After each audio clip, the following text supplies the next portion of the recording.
ओम शांति। सभी खुश, राजी और मौज में है। अमूल्य जीवन है, विशेष जीवन है। तो इस जीवन में हमको सदा खुश रहना है। आज के वातावरण को देखकर कई समझते हैं कि खुश क्यों हूँ, किस बात के लिए खुश हूँ।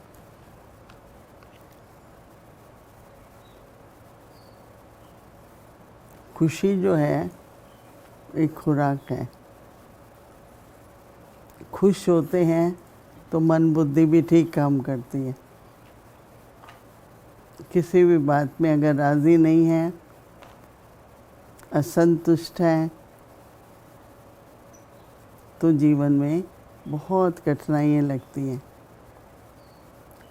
तो इसलिए हम तो सबको यही कहेंगे, खुश रहो, संतुष्ट रहो और मौज में रहो। बाबा बहुत इस बात पर महत्व और जोर दे रहे हैं कि सरल स्वभाव हो। जिसका स्वभाव सरल है उसको बहुत सोच नहीं चलता है। सरल स्वभाव वाला क्यों, क्या, कैसे, जो बाबा कहते हैं ना कि क्यों, फिर क्यों लग जाती है, क्या, क्यों, कैसा। सरल चित्त वाला साक्षी होकर के हर घड़ी जो कुछ हो रहा है उसको साक्षी होकर के देखते हैं।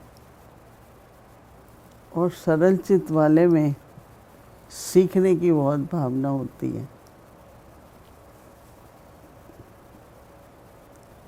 वो गुणग्राही होता है, हर एक की विशेषता देखता है। कभी भी किसी की कमज़ोरी,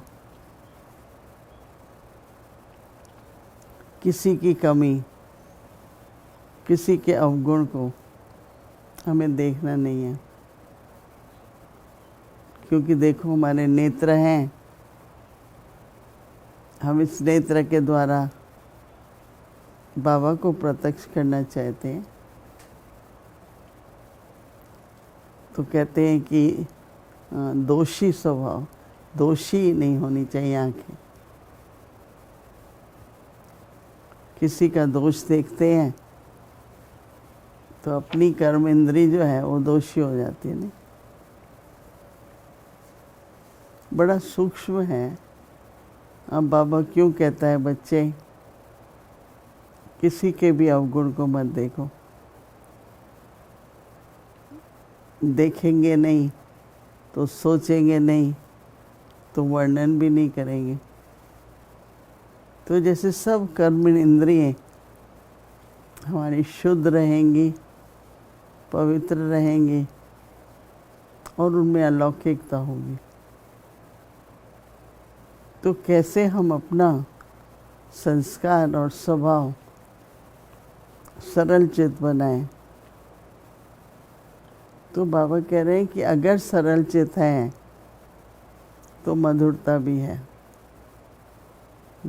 मधुरता का महत्व सरल चित्त से बहुत सूक्ष्म कनेक्शन है। बाबा की हर बात को सुन करके फिर गहराई से सोचना होता है।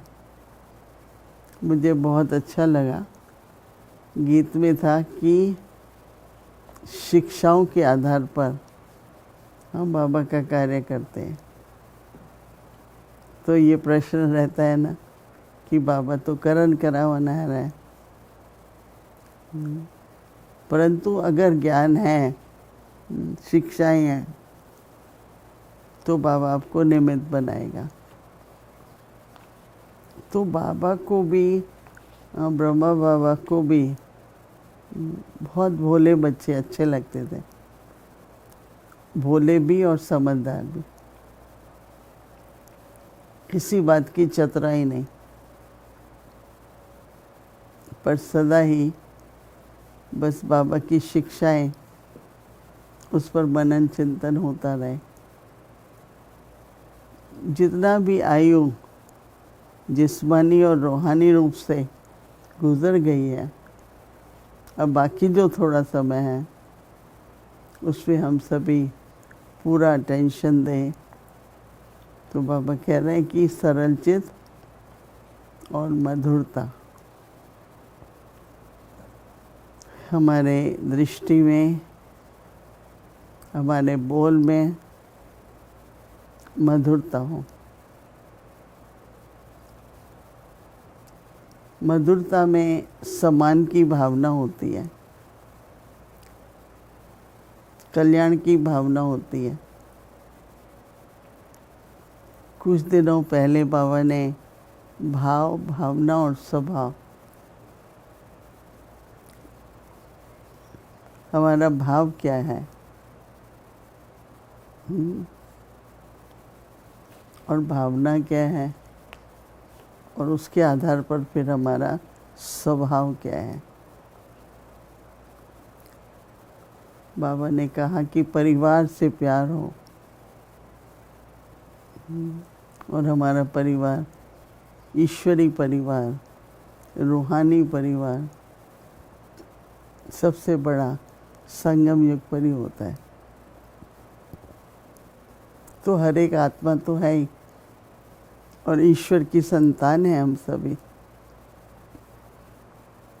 अगर ऐसी दृष्टि, तो जैसे हम देखते थे ब्रह्मा बाबा भी, किसी भी धर्म वाला, किसी भी आयु वाला, किसी भी परिवार वाले आते थे, बाबा बहुत मधुर दृष्टि से उनसे मिलते थे। हमारी दादी प्रकाशमणि भी एक उदाहरण थी जो बाबा को फॉलो करती थी कि मधुरता बहुत आवश्यक है, क्योंकि आज दुनिया में कटुता बहुत है, बहुत कठोर दिल है। पर हमारी मधुरता से आत्माओं को राहत मिलती है, उनका दिल हल्का होता है, दुख दूर होते हैं, बहुत सेवा होती है। तो हर गुण से अलग अलग सेवा होती है। तो इसलिए बाबा कह रहे हैं सरलता और मधुरता। बाप दादा सभी बच्चों के चलन और चेहरे से और बोल, चलन, चेहरे और बोल से व कर्म में सरलता और मधुरता देखना चाहते हैं। बाबा हमसे क्या चाहते हैं? हमारा बोल, हमारा चेहरा, हमारी चलन सरल चित है। उसकी निशानी क्या है? मधुरता। कितना अच्छा है। तो हम देखेंगे अपना कहाँ हमारी मधुरता कभी कम हो जाती है। तो बाबा कहते हैं कि अगर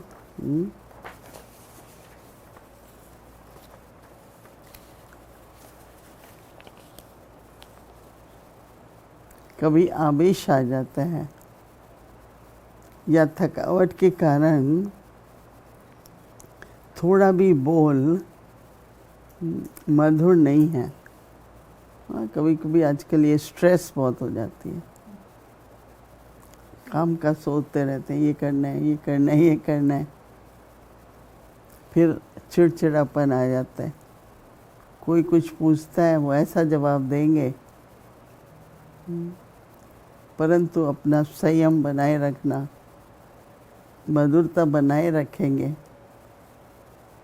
तो कार्य भी बहुत अच्छा होगा, वातावरण अच्छा रहेगा। देखो यही सेवा है, यही ईश्वरी जन्म में करना है हमें, रूहानियत। तो उससे बाबा कह रहे हैं कि कभी भी आवेश में आएंगे या थकावट के कारण थोड़ा भी बोल मधुर नहीं है और चेहरा मधुर नहीं है, राइट।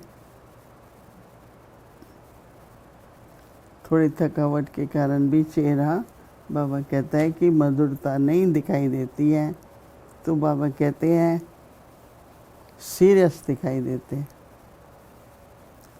एक गंभीर होता है, एक सीरियस होता है, नहीं, दोनों में फ़र्क है। तो बाबा कहते हैं तो गुण संपन्न नहीं बने। गुण संपन्न, बाबा कहता है चेहरे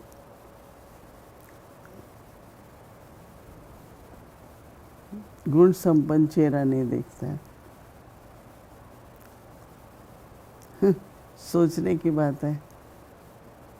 कभी कभी हम गहराई में जाते हैं, कोई गहराई का सोच चल रहा होता है, तो वो गंभीरता है।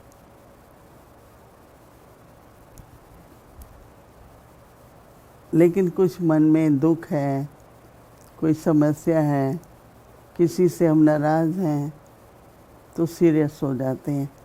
तो सीरियस और गंभीर में फ़र्क है। बाबा कहते हैं कैसी भी सर्कमस्टांसेस हों, लेकिन मेरा जो गुण है सो गुण मर्ज, गुण इमर्ज होना चाहिए। ये आपका गुण है ना। कोई भी परिस्थिति है, मन पर उसका असर नहीं आए। देखो आती है चली जाती है, आती है चली जाती है बात।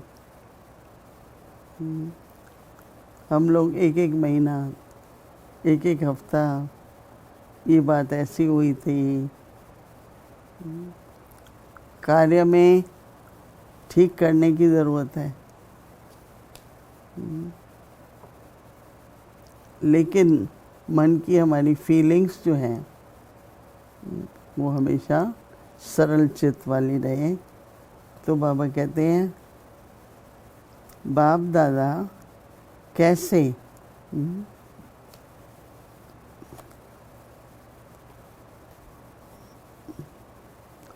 तो सब क्या कहेंगे, हूबहू वही गुण, वही गुण, वही कर्तव्य, वही सोच, वही संकल्प, वही बोल अनुभव हो। अंतिम समय है, अपने पुरुषार्थ की क्वालिटी को बाप समान बनाएं। तो बाबा कहते हैं कि कभी सभी के मुख से यही निकले कि यह तो वही है। क्या निकले? काफ़ी गंभीर बात बाबा बता रहे हैं। देखो, जब तक बाबा का परिचय मिले, और हम लोग ही परिचय देने वाले हैं, तो क्यों लोगों को हमारे बोलने से पहचान निश्चय नहीं बनता है? तो अगर हम ज्ञान सुनाने से पहले अपनी स्थिति को बाबा की याद में, बाबा की शिक्षा को याद करते हुए अगर हम किसी को भी ज्ञान सुनाएंगे तो ज़रूर वो टच होगा। वो गुण जो हैं वो उसको जैसे अपने बहुत अच्छे लगेंगे। कई हैं, अगर हम रियली अपनी प्रेजेंस से, अपने बोल से, अपनी सरलता मधुरता रखते हैं तो उनको परमात्मा का जो हम परिचय देते हैं वो रियल लगेगा। और ऐसे ही लगेगा जैसे मैं अपने बाप का परिचय दे रही हूँ। परमात्मा भी पिता है ना, तो कभी आप कंट्रास्ट देखो कि आपको आपके लौकिक बाप का परिचय देना होगा, तो चेहरे की रौनक, चेहरे पर मेरा लौकिक पिता ये है, वो ये करता है, उसके ये गुण हैं, उसका ये स्वभाव है, तो किसी को ऐसा तो नहीं लगता कि निश्चय करें कि नहीं। तो ये थोड़ी गहरी बात है सोचने की कि मैं बाबा का परिचय दे रही हूँ, तो वो लक्षण, वैसा चेहरा अगर होगा तो परिवर्तन आना, जिनको हम परिचय देते हैं, वो संभव हो जाता है। ये रियलिटी है ना। नहीं तो हम बोल रहे हैं, बोल रहे हैं, परमात्मा का परिचय दे रहे हैं, परंतु फीलिंग नहीं आएगी। तो इसलिए हम सभी बाबा की निमित्त आत्माएं और औरों के निमित्त बनने के लिए जितना जितना जो बाबा ने कहा ना, शिक्षाएं बाबा की सदा याद रहेंगी, तो औरों को वो संबंध का अनुभव करा सकेंगे। हमारा भी पिता है, आपका भी पिता है, आत्मिक रूप से हम सब भाई भाई हैं। देखो, जिनके पास ज्ञान नहीं है वो तो विनाशकारी कार्य करेंगे ना। जिनके पास ईश्वरी ज्ञान है वो स्थापना के निमित्त कार्य करते हैं, और स्थापना के कार्य के निमित्त बाबा ने हमें बनाए हैं। अगर थोड़ा ये स्मृति में कदम कदम पर रहे तो बाबा की कमाल हम देख सकेंगे, और हमें खुशी होगी कि हमारे द्वारा बाबा ने ये सेवा कराई। इसलिए जब भी पहले कोई आते हैं जिनको बाबा की पहचान है तो दृष्टि देंगे, जिनको नहीं है उनको साइलेंस से बिठा के फिर परिचय देंगे, तो उनके दिल को, उनके अंदर ये अनुभव आएगा कि साइलेंस क्या है, पिता कौन है, ये एक परिवार है। कई पूछते हैं ना आजकल क्या सेवा करें, तो हम हमेशा ये सोचते हैं मेला करो, ये करो। हाँ, वो तो साधन है ना, साधन तो अपनाने पड़ते हैं, पर जब साधन मिलते हैं तो हम क्या करते हैं। तो इसलिए हम अपना होमवर्क सरलता और मधुरता का करेंगे। और अभी हम कुछ क्षणों के लिए अंदर निसंकल्प होकर एकदम सरल चित, कोई प्रश्न नहीं है, साक्षी होकर देख रहे हैं और अपना पाठ बजा रहे हैं। ओम शांति।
ओम शांति।